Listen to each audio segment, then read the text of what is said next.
সম্মানিত ভিউয়ার্স, আজকে আমি যে প্রতিবেদনটা আপনাদের মাঝে তুলে ধরলাম সেটি হচ্ছে লেয়ার মুরগির বাঁশ দিয়ে তৈরি খাঁচা।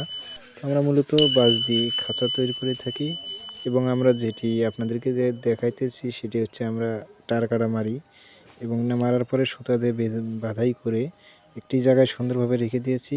আগামীকাল আবারও আমরা এই খাঁচাটি সিটিং করে দেব ঘরের মধ্যে। তো আমরা মূলত সব কিছুই টোটালিং বাঁশ থেকে শুরু করে এবং বাতা করানো কিংবা ঘরের মধ্যে সিটিং করানো সব কিছুই আমরা এ টু জেডভাবে কাজ করে দিয়ে থাকি।